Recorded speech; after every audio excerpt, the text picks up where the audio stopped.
Why did I buy a mast shim? Two reasons. The first one, as you can see, my Indiana board has quite a rocker shape, which is nice to recover from touchdowns, but it creates a little angle for the mast to mount. And my last Gong foil board didn't have that rocker, so the question is if the Indiana board and my Gong foil don't match perfectly together. What I mean with that is the angle of attack won't be the best. The theory behind that is a bit complicated. If you don't know what the angle of attack is, I will link you some good videos that are much better explaining than me. Making complicated things simple, if your angle of attack is not good, that means it's too high or too low, you will create too much drag. More drag means, of course, more energy that you need to spend. That's why I bought this mast shim to experiment with that. Secondly, the thing is I'm only 65 kilos, and since the Sirus XXL is massive, the question is if I'm a bit too light for that front wing, in a way that it creates so much lift that my angle of attack gets too high. Too high means the nose of my board goes mostly between facing up and only being horizontal, and not from facing up to completely facing down in one pumping stroke. I did some slow motion shot for you to see, and this is with a shim, and it moves pretty well. I'm going down, I'm going up, so I guess it's kind of good. Just looking at that makes it a bit hard to make a solid analysis, but from my last videos, the viewers and also I had the impression that my angle of attack is a bit too high. So the mast shim should solve that problem in theory. I shim my mast with 1 degree, but honestly I don't really feel any difference. I guess either 1 degree shimming doesn't make such a great difference, or I'm just not good enough to notice that 1 degree difference. Unfortunately, with the Gong system, it's impossible to just shim the front wing, you have to shim the whole mast. So here you will see the same day, the same conditions, without the shim. It looks pretty much the same, but I'm not sure if it's better or worse.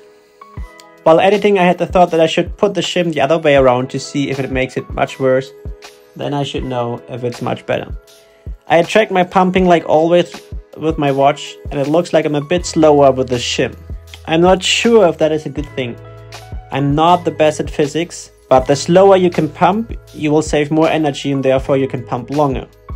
So that could be a good thing. It could also be a negative thing, meaning it's less efficient and therefore I'm slower.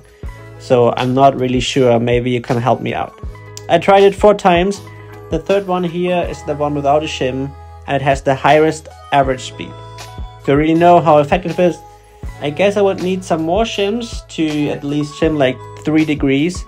But one shim costs like 35 bucks, so that means like if you want to shim 3 degrees, you need to spend over 100 bucks, which I think is quite much for that plastic. So maybe a friend can 3D print me some more shims to match together to see what a difference it makes. So I would be interested to know what you're thinking of that. I don't know if you're using shims and why, and how much does it help you with the front foot and back foot pressure. For me, I don't really feel too much front foot pressure or too much back foot pressure, so I guess it's kind of balanced. But for me, it's difficult to tell if it is really helpful. I thought that buying a shim would really boost my long distance pump foiling, but so far I haven't really made up my mind if it was such a good decision. So you will find another slow motion shot. This is without the shimming. I don't really see much difference. The pumping stroke looks decent, like the one with the shimming. So I don't know if shimming has such a great effect. Then the other thought is I'm thinking about getting another step. Gong brought out the step for the Sirus, and it seems like it's better for very low speed foiling, and maybe that helps to slow down the Sirus to be even better in long distance. But also it has a lot of span, 56 centimeters, and then I guess kind of the lift should be more equal from the stab compared to the front wing. So I guess this should lower the angle of attack as well, since I have a bit more lift at the back of the foil. I hope that makes sense. If you have questions, if you know more than me, write it in the comments. I'm always very grateful for all the comments, questions, thoughts. Otherwise, thank you for watching, subscribing, have a good day, and may the foil be with you always.